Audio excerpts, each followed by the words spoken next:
Dhritarashtra said, O Sanjaya, after assembling in the place of pilgrimage at Kurukshetra, what did my sons and the sons of Pandu do, being desirous to fight? Sanjaya said, O king, after looking over the military phalanx arranged by the sons of Pandu, King Duryodhana went to his teacher and began to speak the following words.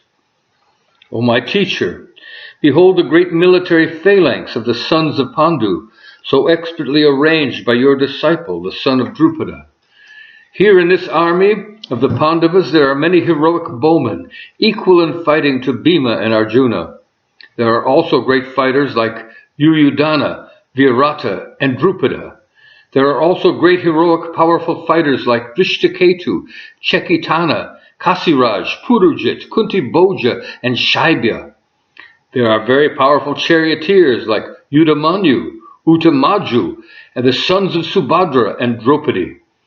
O best of the Brahmins, for your information, let me tell you about the captains who are especially qualified to lead my military force.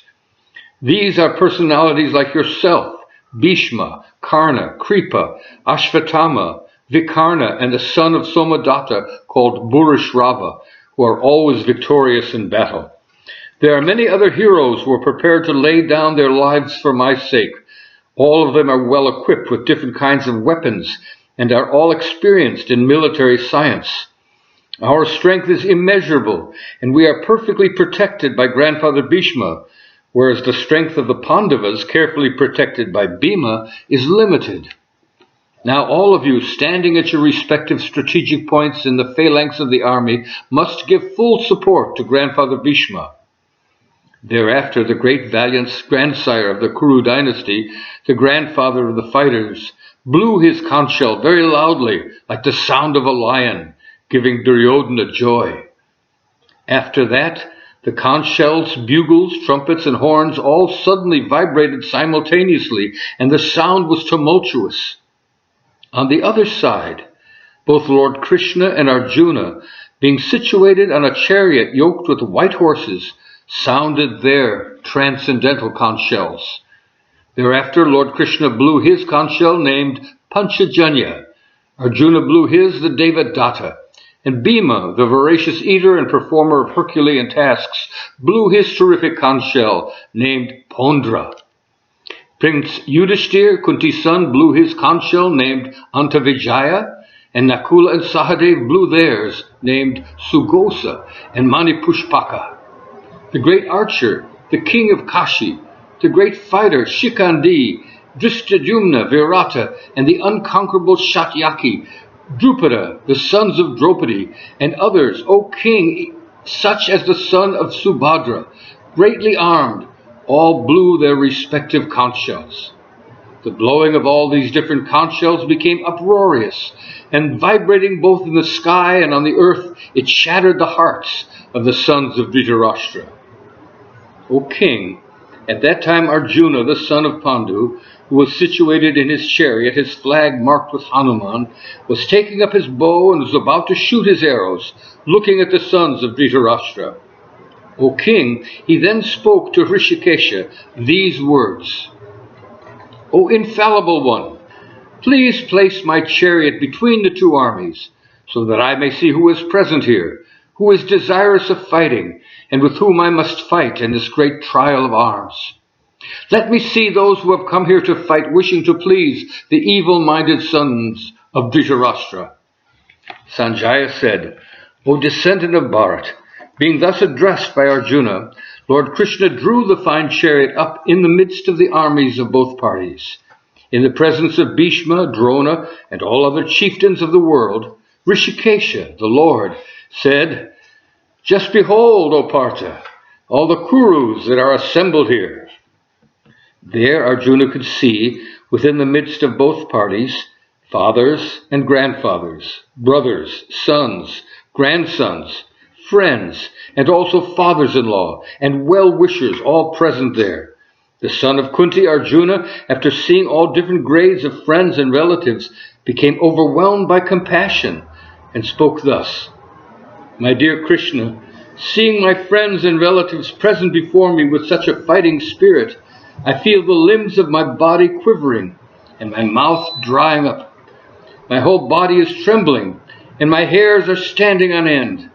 My bow Gandiva is slipping from my hand and my skin is burning. I am now unable to stand here any longer. I am forgetting myself and my mind is reeling. I foresee only evil, O killer of the Keshi demon. I do not see how any good can come from killing my own kinsman in this battle. Nor can I, my dear Krishna, desire any consequent victory, kingdom, or happiness. O Govinda, of what avail to us our kingdom's happiness, or even life itself, when all those for whom we may desire them are now arrayed in this battlefield? O Madhusudana, when teachers, fathers, sons, grandfathers, maternal uncles, fathers-in-law, grandsons, brothers-in-law, and all relatives are ready to give up their lives and properties and are standing before me, then why should I wish to kill them, though I may survive? O maintainer of all living entities, I am not prepared to fight with them, even in exchange for all the three worlds, let alone this earth. Sin will overcome us by slaying such aggressors. Therefore it is not proper for us to kill the sons of Dhritarashtra and his friends. What should we gain, O Krishna, O husband of the goddess of fortune? And how could we be happy by killing our own kinsmen?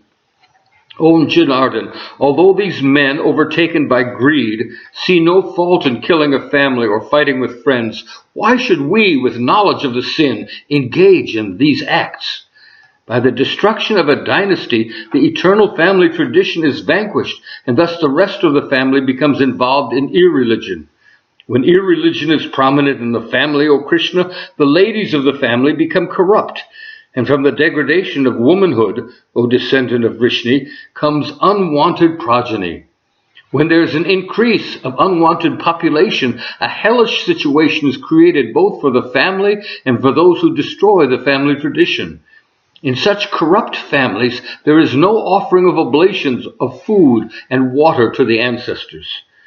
By the evil deeds of the destroyers of family tradition, all kinds of community projects and family welfare activities are devastated. O Krishna, maintainer of the people, I have heard by disciplic succession that those who destroy family traditions dwell always in hell. Alas, how strange it is that we are preparing ourselves to commit grateful, sinful acts, driven by the desire to enjoy royal happiness. I would consider it better for the sons of Dhritarashtra to kill me, unarmed and unresisting, rather than fight with them. Sanjaya said, Arjuna, having thus spoken, cast aside his bow and arrows and sat down on the chariot, his mind overwhelmed with grief. Chapter 2. Sanjaya said, seeing Arjuna full of compassion and very sorrowful, his eyes brimming with tears, Madhusudana Krishna spoke the following words. The Supreme Personality of Godhead said, My dear Arjuna, how have these impurities come upon you? They are not at all befitting a man who knows the progressive values of life. They lead not to higher planets, but to infamy. O son of Pritha, do not yield to this degrading impotence. It does not become you. Give up such petty weakness of heart, and arise, O chastiser of the enemy. Arjuna said, O killer of Madhu, how can I counterattack with arrows and battle personalities like Bhishma and Drona who are worthy of my worship? It is better to live in this world by begging than to live at the cost of the great lives of souls who are my teachers. Even though they are avaricious, they are nonetheless superiors. If they are killed, our spoils will be tainted with blood. Nor do we know which is better, conquering them or being conquered by them. The sons of Dhritarashtra, whom if we killed, we should not care to live, are now standing before us on this battlefield. Now I am confused about my duty and have lost all composure because of weakness. In this condition I am asking you to tell me clearly what is best for me. Now I am your disciple and a soul surrendered unto you. Please instruct me. I can find no means to drive away this grief which is drying up my senses. I will not be able to destroy it even if I win an unrivaled kingdom on the earth with sovereignty like the demigods in heaven. Sanjaya said, Having spoken thus, Arjuna, chastiser of the enemies, told Krishna, Govinda, I shall not fight, and fell silent. O descendant of Bharat, at that time Krishna, smiling in the midst of both the armies, spoke the following words to the grief-stricken Arjuna. The blessed Lord said, While speaking learned words, you are mourning for what is not worthy of grief. Those who are wise lament neither for the living nor the dead. Never was there a time when I did not exist, nor you, nor all these kings, nor in the future shall any of us cease to be. As the embodied soul continually passes in this body, from boyhood to youth and then to old age, the soul similarly passes into another body at death. The self-realized soul is not bewildered by such a change.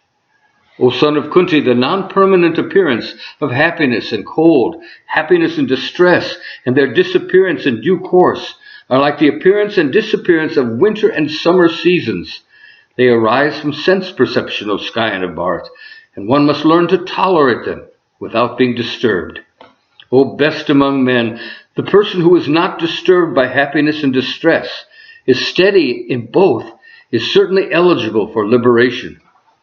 Those who are seers of the truth have concluded that of the non-existent there is no endurance, and of the eternal there is no cessation.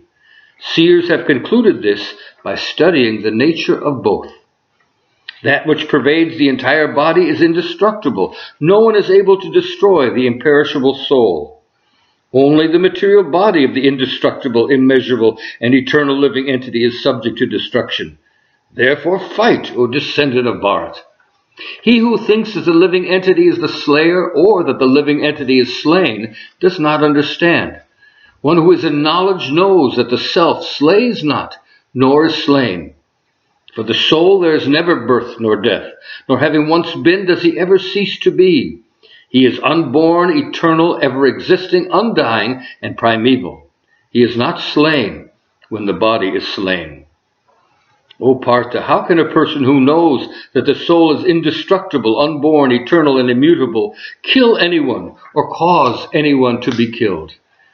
As a person puts on new garments, giving up the old ones, similarly the soul accepts new material bodies, giving up the old and useless ones. The soul can never be cut into pieces by any weapon, nor can he be burned by fire, nor moistened by water, nor withered by the wind. This individual soul is unbreakable and insoluble, and can neither be burned nor dried.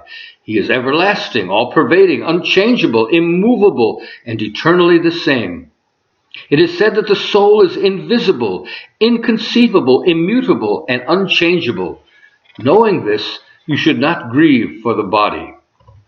If, however, you think the soul is perpetually born and always dies, still you have no reason to lament, O mighty armed. For one who has taken his birth, death is certain, and for one who is dead, birth is certain. Therefore, in the unavoidable discharge of your duty, you should not lament. All created beings are unmanifest in their beginnings, manifest in their interim state, and unmanifest again when they are annihilated. So what need is there for lamentation? Some look on the soul as amazing, while some describe him as amazing. And some hear of him as amazing, while others, even after hearing about him, cannot understand him at all. O descendant of Bharat, he who dwells in the body is eternal and can never be slain. Therefore you need not grieve for any creature.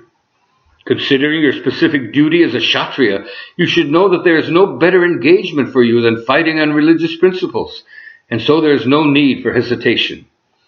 O Partha, happy are the Kshatriyas to whom such fighting opportunities come unsought, opening for them the doors of the heavenly planets.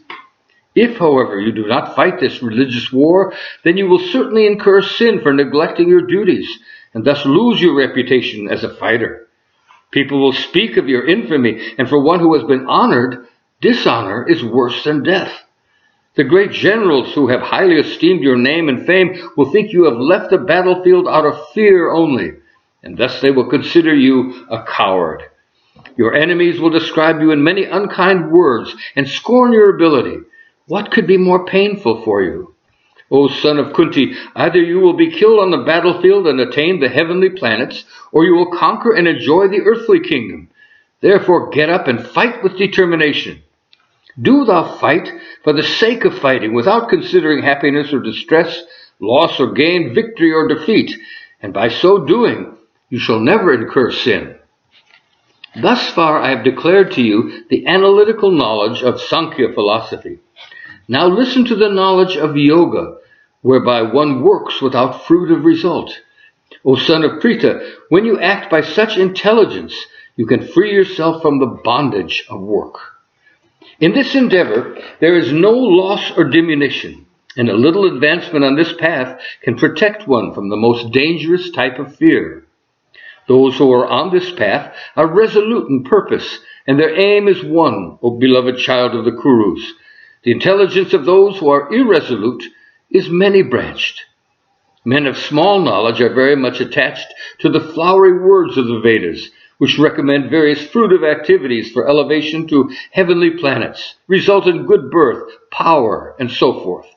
Being desirous of sense gratification and opulent life, they say there is nothing more than this. In the minds of those who are too attached to sense enjoyment and material opulence, and who are bewildered by such things, the resolute determination for devotional service to the Lord does not take place. As the Vedas mainly deal with the subject of the three modes of material nature, rise above these modes, O Arjuna. Be transcendental to all of them. Be free from all dualities and from all anxieties for gain and safety, and be established in the self. All purposes that are served by a small pond can at once be served by the great reservoirs of water. Similarly, all the purposes of the Vedas can be served to one who knows the purpose behind them. You have a right to perform your prescribed duty, but you are not entitled to the fruits of action. Never consider yourself the cause of action, and never be attached to inaction. Be steadfast in your duty, O Arjuna, and abandon all attachment to success or failure. Such evenness of mind is called yoga. O Dhananjaya, rid yourself of all fruitive activities by devotional service and surrender fully to that consciousness. Those who want to enjoy the fruits of their work are misers. A man engaged in devotional service rids himself of both good and bad actions even in this life. Therefore, strive for this yoga, O Arjuna, which is the art of all work. The wise, engaged in devotional service, take refuge in the Lord and free themselves from the cycle of birth and death by renouncing the fruits of action in the material world. In this way, they can attain the state beyond all miseries. When your intelligence has passed out of the dense forest of delusion, you will become indifferent to all that has been heard and all that is to be heard. And when your mind is no longer disturbed by the flowery language of the Vedas, and when it remains fixed in the trance of self-realization, then you will have attained the divine consciousness. Arjuna said, what are the symptoms of one whose consciousness is thus merged in transcendence? How does he speak, and what is his language? How does he sit, and how does he walk? The Supreme Personality of Godhead said, O Partha, when a man gives up all varieties of sense desire which arise of invention, and when his mind finds satisfaction in the self alone, then he is said to be in pure, transcendental consciousness. One who is not disturbed in spite of the threefold miseries, who is not elated when there is happiness, and who is free from attachment, fear, and anger, is called a sage of steady mind. He who is without affection, either for good or evil, is firmly fixed in perfect knowledge. One who is able to withdraw his senses from sense objects, as the tortoise draws his limbs within the shell, is to be understood as truly situated in knowledge. The embodied soul may be restricted from sense enjoyment, though the taste for sense objects remains, but ceasing such engagements by experiencing a higher taste, he is fixed in consciousness. The senses are so strong and impetuous, O Arjuna, that they forcibly carry away the mind, even of a man of discrimination who is endeavoring to control them. One who restrains his senses and fixes his consciousness upon me is known as a man of steady intelligence. While contemplating the objects of the senses, a person develops attachment for them, and from such attachment, lust develops, and from lust, anger arises. From anger, delusion arises, and from delusion, bewilderment of memory. When memory is bewildered, intelligence is lost, and when intelligence is lost, one falls down again into the material pool. One who can control his senses by regulated principles, and who is free from attachment and aversion, can obtain the mercy of God. For one who is so situated, the threefold miseries of material life exist no longer. In such a happy state, one's intelligence is steady.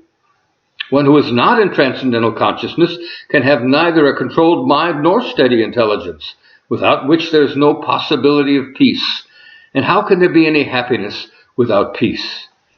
As a boat on the water is swept away by a strong wind, even so one of the senses in which the mind becomes fixed can carry away a man's intelligence. Therefore, O mighty armed, one whose senses are restrained from their objects is certainly of steady intelligence. What is night for all being is the time of awakening for the self-controlled, and the time of awakening for all beings is night for the introspective sage. A person who is not disturbed by the incessant flow of desires that enter like rivers into the ocean, which is ever being filled but is always still, can alone achieve peace, and not the man who strives to satisfy such desires. A person who has given up all desires for sense gratification, who lives free from desires, and who has given up all sense of proprietorship and is devoid of false ego, he alone can attain real peace. That is the way of the spiritual and godly life, after attaining which a man is not bewildered. Being so situated, even at the hour of death, one can enter into the kingdom of God. Chapter 3, Karma Yoga. Arjuna said, O Janardhan, O Keshava, why do you urge me to engage in this ghastly warfare if you think that intelligence is better than fruit of work? My intelligence is bewildered by your equivocal instructions. Therefore, please tell me decisively what is most beneficial for me. The Supreme Personality of Godhead said, O sinless Arjuna, I have already explained that there are two classes of men who realize the self. Some are inclined to understand him by empirical philosophical speculation, and others are inclined to know him by devotional service. Not merely by abstaining from work can one achieve freedom from reaction, nor by renunciation alone can one attain perfection. All men are forced to act helplessly according to the impulses born of the material modes of nature. Therefore, no one can refrain from doing something, not even for a moment. One who restrains the senses and organs of action, but whose mind dwells on sense objects, certainly deludes himself and is called a pretender. On the other hand, he controls the senses by the mind and engages his active organs in works of devotion without attachment, is by far superior. Perform your prescribed duty, which is better than not working. A man cannot even maintain his physical body without work. Work as a sacrifice for Vishnu has to be performed. Otherwise, work binds one to this material world. Therefore, O son of Kunti, perform prescribed duties for his satisfaction, and in that way you will always remain unattached and free from bondage. In the beginning of creation, the Lord of all creatures sent forth generations of men and demigods along with sacrifices for Vishnu, and blessed them by saying, Be thou happy by this yajna, sacrifice, because its performance will bestow upon you all desirable things. The demigods, being pleased by sacrifices, will also please you. Thus, nourishing one another, there will reign general prosperity for all. In charge of the various necessities of life, the demigods, being satisfied by the performance of yajna, supply all needs to man. But he who enjoys these gifts without offering them to the demigods in return is certainly a thief. The devotees of the Lord are released from all sins because they set food which is offered first for sacrifice. Others who prepare food for personal sense enjoyment verily eat only sin. All living bodies subsist on food grains. Food grains are produced from rains. Rains come from the performance of sacrifice, and sacrifice is born of prescribed duties. Regulated activities arise from the Vedas, and the Vedas spring from the Supreme Godhead. Therefore, the all-pervading transcendence is eternally situated in acts of sacrifice. My dear Arjuna, a man who does not follow this prescribed Vedic system of sacrifice certainly leads a life of sin, for a person delighting only in the senses lives in vain. One who is, however, taking pleasure in the self, who is illumined in the self, who rejoices in and is satisfied with the self only, fully satisfied, for him there is no duty. A self-realized man has no purpose to fulfill in the discharge of his prescribed duties, nor has he any reason not to perform such work, nor has he any need to depend on any other living being. Therefore, without being attached to the fruit of activities, one should act as a matter of duty, for by working without attachment, one attains the supreme. Even kings like Janak attained the perfectional stage by performance of devotional prescribed duties. Therefore, just for the sake of educating the people in general, you should perform your work. Whatever action a great man performs, common men follow, and whatever standards he sets by exemplary acts, all the world pursues. O son of Pritha, no work is prescribed for me within all the three planetary systems, nor am I in want of anything, nor have I the need to obtain anything, and yet I am engaged in work. For if I did not engage in work, O Partha, certainly all men would follow my path. If I should cease to work, then all these created worlds would be put to ruination, and I would be the cause of creating unwanted population, and I would therefore destroy the peace of all sentient beings. As the ignorant perform their duties with attachment to results, so the learned may also act, but without attachment, for the sake of leading people on the right path. Let not the wise disrupt the minds of the ignorant who are attached to fruit of action. They should be encouraged not to refrain from work, but to engage in work in the spirit of devotion. The bewildered spirit soul, under the influence of the three modes of material nature, thinks himself to be the doer of activities that are actually carried out by nature. One who is in knowledge of the absolute truth, almighty armed, does not engage himself in the senses and sense gratification, knowing well the difference between work and devotion and work for fruit of results. Bewildered by the modes of material nature, the ignorant fully engage themselves in material activities and become attached. But the wise should not unsettle them, although these duties are inferior to the performers due to the performer's lack of knowledge. Therefore, O Arjuna, surrendering all your works unto me, with mind intent on me, and without desire for gain, and free from egotism and lethargy, fight. One who executes his duty according to my instructions and who follows the teaching faithfully becomes free from the bondage of fruit of actions. But those who out of envy disregard these teachings and do not practice them regularly are to be considered bereft of all knowledge, befooled, and doomed to ignorance and bondage. Even a man of knowledge acts according to his own nature, for everyone follows his nature. What can repression accomplish? Attraction and repulsion for sense objects are felt by the embodied beings, but one should not fall under the control of senses and sense objects, because they are stumbling blocks on the path of self-realization. It is far better to discharge one's prescribed duties, even though they may be faulty, than another's duties. Destruction in the course of performing one's own duty is better than engaging in another's duties, for to follow another's path is dangerous.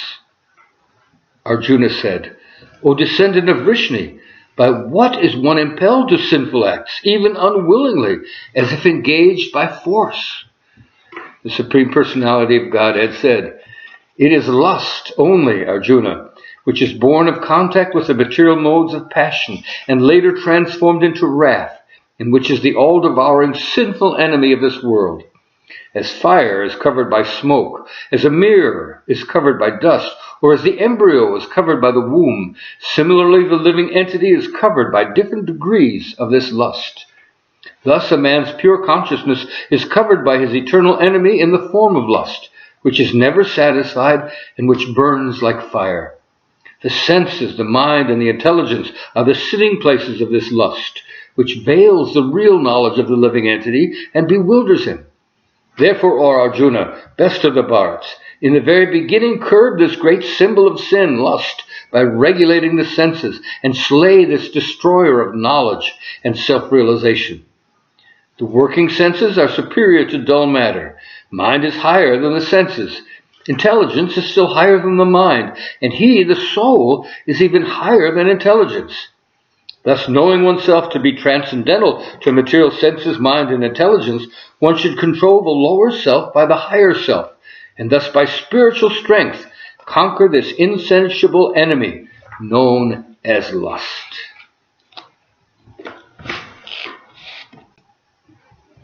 Chapter 4. Transcendental Knowledge.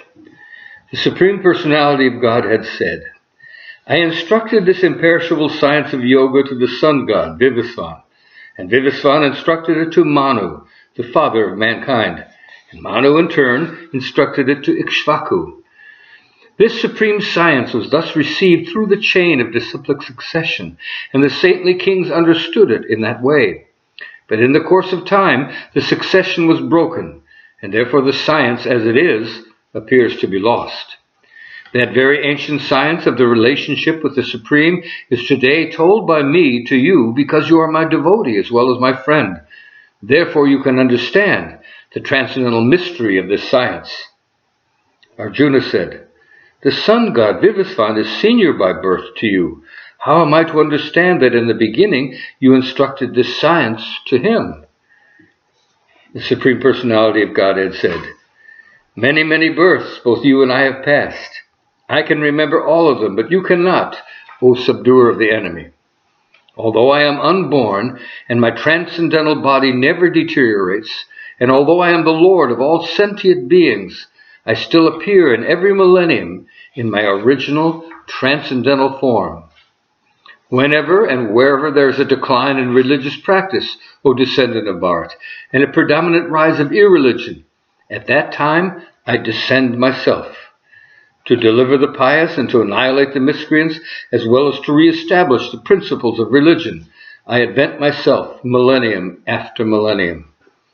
One who knows the transcendental nature of my appearance and activities does not, upon leaving the body, take his birth again in this material world, but attains my eternal abode, O Arjuna.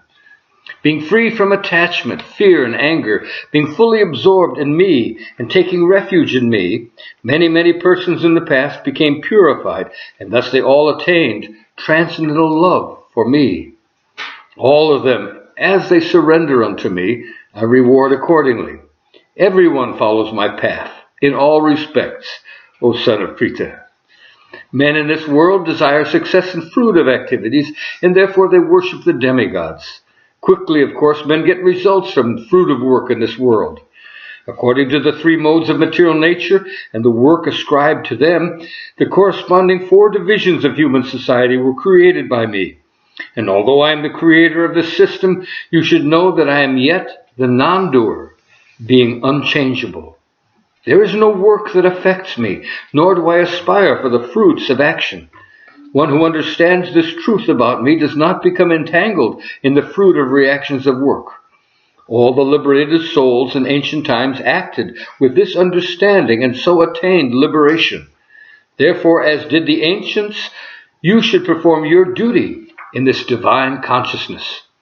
Even the intelligent are bewildered in determining what is action and what is inaction. And now I shall explain to you what action is, knowing which you shall be liberated from all sins. The intricacies of action are very hard to understand. Therefore, one should know properly what action is, what forbidden action is, and what inaction is. One who sees inaction in action and action in inaction is intelligent among men, and he is in the transcendental position, although engaged in all sorts of activities. One who is understood to be in full knowledge, whose every act is devoid of the desire for sense gratification. He is said by sages to be a worker whose fruit of action is burned up by the fire of perfect knowledge. Abandoning all attachment to the result of his activities, ever satisfied and independent, he performs no fruit of activity, although engaged in all kinds of undertaking.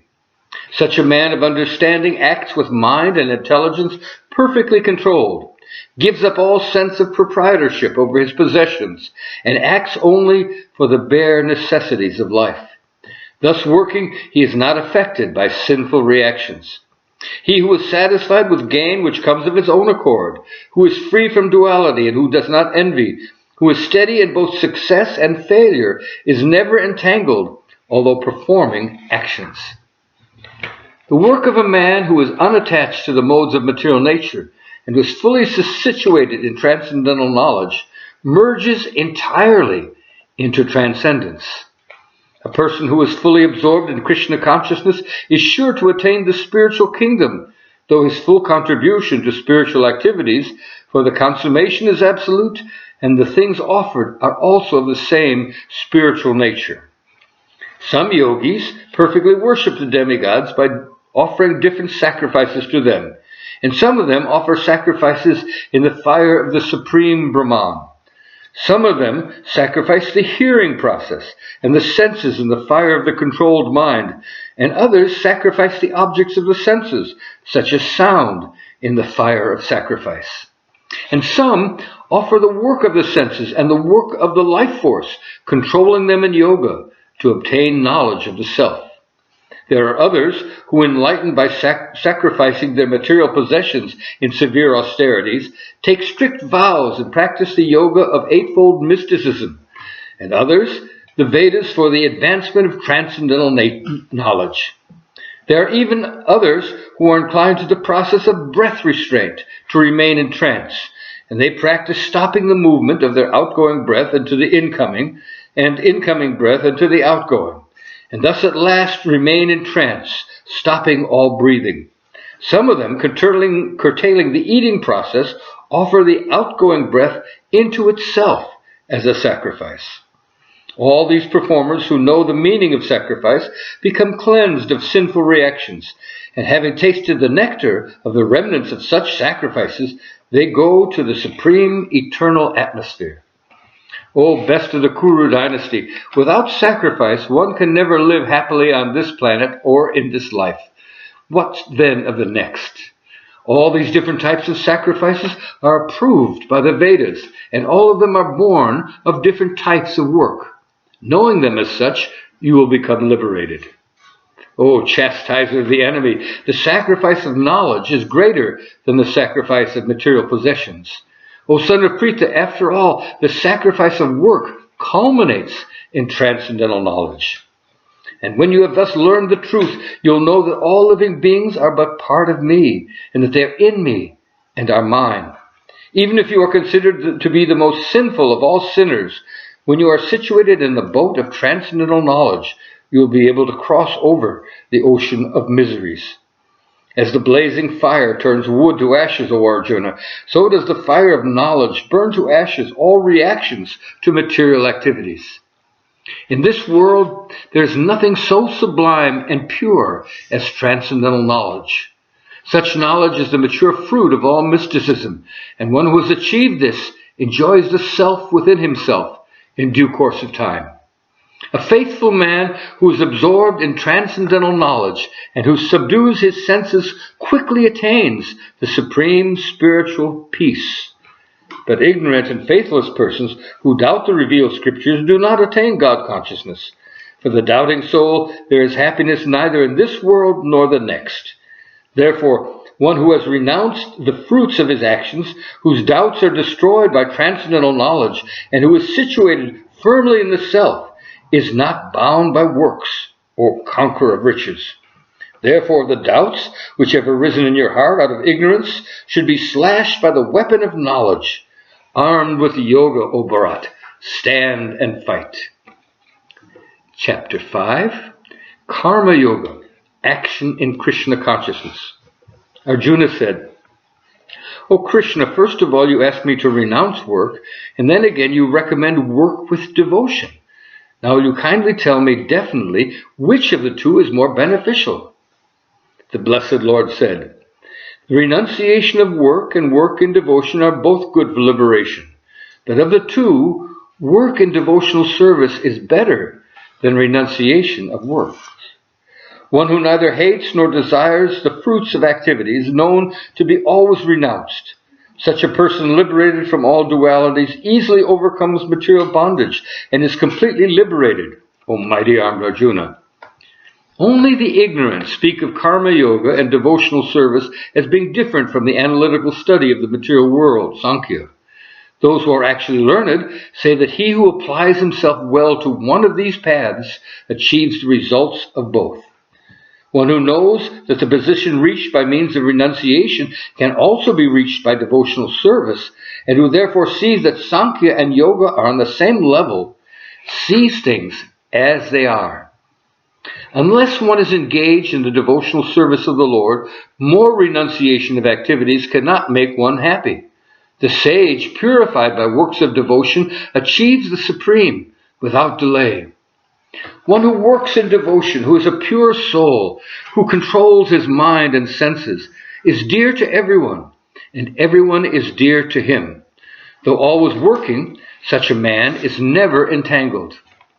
A person in this divine consciousness, although engaged in seeing, hearing, touching, smelling, eating, moving about, sleeping, and breathing, always knows within himself that he actually does nothing at all. Because while evacuating, receiving, opening, or closing his eyes, he always knows that only the material senses are engaged with their objects, and that he is aloof from them. One who performs his duty without attachment, surrendering the results unto the Supreme God, is not affected by sinful action, as the lotus leaf is untouched by water. The yogis, abandoning attachment, act with body, mind, intelligence, and even with the senses, only for the purpose of purification. The steadily devoted soul attains unadulterated peace because he offers the results of all activities to me, whereas a person who is not in harmony with the divine, who is greedy for the fruits of his labor, becomes entangled. When the embodied living being neither does nor causes to be done, mentally renouncing all actions, he resides happily in the city of 9 gates, the material body. The embodied spirit, master of the city of his body, does not create activities, nor does he induce people to act, nor does he create the fruits of action. All this is enacted by the modes of material nature. Nor does the Supreme Spirit assume anyone's sinful or pious activities. Embodied beings, however, are bewildered because of the ignorance which covers their real knowledge. When, however, one is enlightened with the knowledge by which nescience is destroyed, then his knowledge reveals everything, as the sun lights up everything in the daytime. When one's intelligence, mind, faith, and refuge are all fixed in the Supreme, then one becomes fully cleansed of misgiving through complete knowledge, and thus proceeds straight on the path of liberation. The humble sage sees with equal vision a learned and gentle Brahmin, a cow, an elephant, a dog, and a dog-eater. Those whose minds are established in sameness and equanimity have already conquered the conditions of birth and death. They are flawless like Brahman, and as such, they are already situated in Brahman. A person who neither rejoices upon achieving something pleasant nor laments upon obtaining something unpleasant, who is self-intelligent, unbewildered, and who knows the science of God, is to be understood as already situated in transcendence. Such a liberated person is not attracted to material sense pleasures, but is always in trance, enjoying the pleasure within. In this way, the self-realized person enjoys unlimited happiness, for he concentrates on the Supreme. An intelligent person does not take part in the sources of misery which are due to contact with the material senses. O son of Kunti, such pleasures have a beginning and an end, and so the wise man does not delight in them. Before giving up this present body, if one is able to tolerate the urges of the material senses and check the force of desire and anger, he is a yogi and is happy in this world. One whose happiness is within, who is active within, who rejoices within and is illumined within, is actually the perfect mystic. He is liberated in the Supreme, and ultimately he attains the Supreme. One who is beyond duality and doubt, whose mind is engaged within, who is always busy working for the welfare of all sentient beings, and who is free from all sins, achieves liberation in the Supreme. Those who are free from anger and all material desires, who are self-realized, self-disciplined, and constantly endeavoring for perfection, are assured of liberation in the Supreme in the very near future. Shutting out all external sense objects, keeping the eyes and vision concentrated between the eyebrows, suspending the inward and outward breaths within the nostrils, and thus controlling the mind, senses, and intelligence, the transcendentalist becomes free from desire, fear, and anger. And one who is always in this state is certainly liberated. The sages, knowing me as the ultimate purpose of all sacrifices and austerities, the Supreme Lord of all planets and demigods, and the benefactor and well-wisher of all living entities, attains peace from the pangs of material miseries. Chapter 6, Sankhya Yoga. The Supreme Personality of Godhead said, "One who is unattached to the fruits of his work, and who works as he is obligated, is in the renounced order of life, and he is the true mystic, and not he who lights no fire and performs no work." What is called renunciation is the same as yoga, or linking oneself with the Supreme. For no one can become a yogi unless he renounces the desire for sense gratification. For one who is a neophyte in the Eightfold Yoga system, work is said to be the means. And for one who has already attained to yoga, cessation of all material activities is said to be the means. A person is said to have attained yoga when, having renounced all material desires, he neither acts for sense gratification nor engages himself in fruitive activities. A man must elevate himself by his own mind and not degrade himself. The mind is the friend of the conditioned soul and his enemy as well. For one who has conquered the mind, the supersoul is already reached, for he has attained tranquility. To such a man, happiness and distress, heat and cold, honor and dishonor are all the same.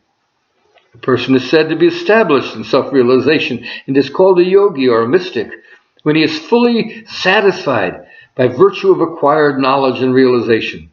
Such a person is situated in transcendence and is self-controlled. He sees everything, whether it be pebbles, stones, or gold, as the same. A person is said to be still further advanced when he regards all, the honest well-wisher, friends and enemies, the envious and the pious, the sinner and those who are indifferent and impartial, with an equal mind. A transcendentalist should always try to concentrate his mind on the Supreme Self. He should live alone in a secluded place and should always carefully control his mind. He should be free from desire and possessiveness. To practice yoga, one should go to a secluded place and should lay kusha grass on the ground and cover it with a deerskin and a soft cloth. The seat should neither be too high nor too low and should be situated in a sacred place. The yogi should then sit on it very firmly and should practice yoga by controlling the mind and the senses, purifying the heart and fixing the mind on one point. One should hold one's body, neck, and head erect in a straight line and stare steadily at the tip of the nose. Thus, with an unagitated, subdued mind, devoid of fear, completely free from sex life, one should meditate upon me within the heart and make me the ultimate goal of life. By meditating in this manner, always controlling the body, mind, and activities, the mystic transcendentalist attains to the kingdom of God through cessation of material existence. There's no possibility of becoming a yogi, O Arjun, if one eats too much or eats too little, sleeps too much or does not sleep enough. He who is regulated in his habits of eating, sleeping, working, and recreation can mitigate all material pains by practicing the yoga system. When the yogi, by practice of yoga, disciplines his mental activities and becomes situated in transcendence, devoid of all material desires, he is said to have attained yoga. As a lamp in a windless place does not waver, so the transcendentalist whose mind is controlled remains always steady in his meditation on the transcendent self. In this state of perfection, called trance or samadhi, one's mind is completely restrained from material mental activities by practice of yoga. This is characterized by one's ability to see the self by the pure mind and to relish and rejoice in the self.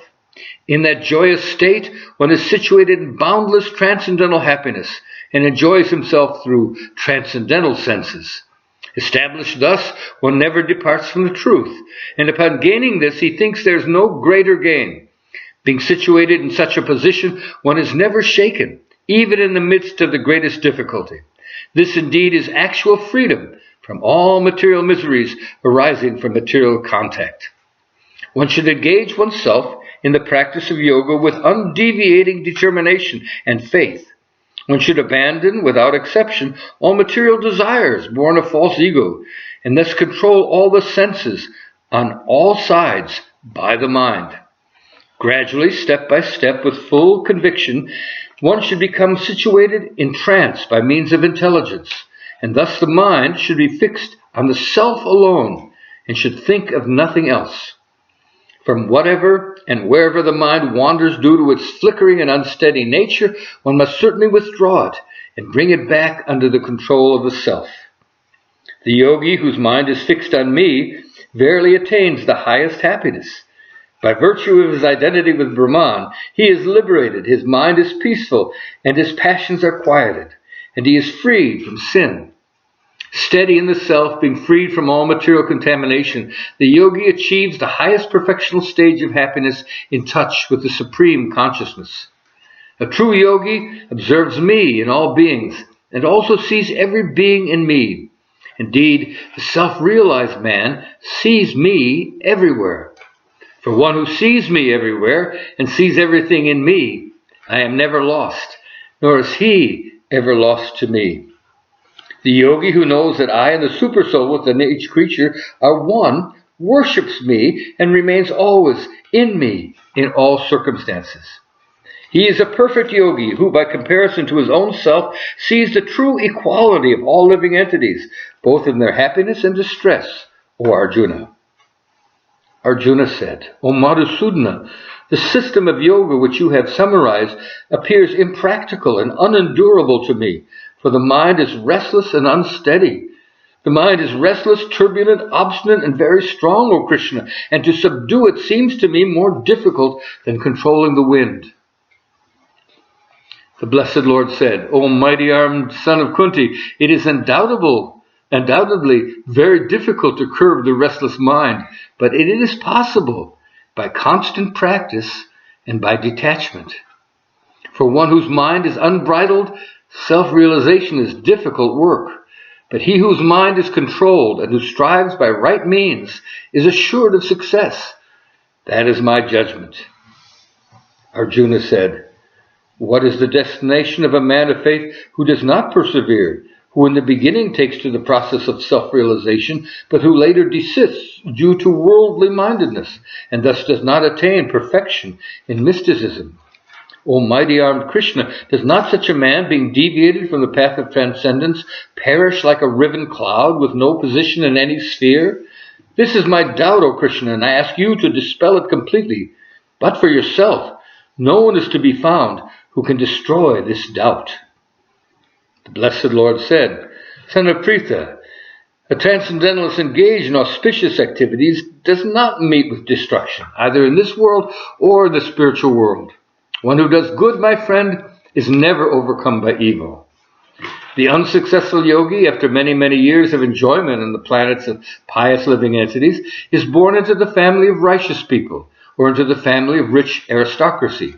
Or he takes his birth in the family of transcendentalists, who are surely great in wisdom. Verily, such a birth is rare in this world. On taking such a birth, he again revives the divine consciousness of his previous life, and he tries to make further progress in order to achieve complete success, O son of Kunti. By virtue of the divine consciousness of his previous life, he automatically becomes attracted to the yogic principles, even without seeking them. Such an inquisitive transcendentalist striving for yoga stands always above the ritualistic principles of the scripture. But when the yogi engages himself with sincere endeavor in making further progress, being washed of all contaminations, then ultimately, after many, many births of practice, he attains the supreme goal. A yogi is greater than the ascetic, greater than the empiricist, and greater than the fruitive worker. Therefore, O Arjuna, in all circumstances, be a yogi.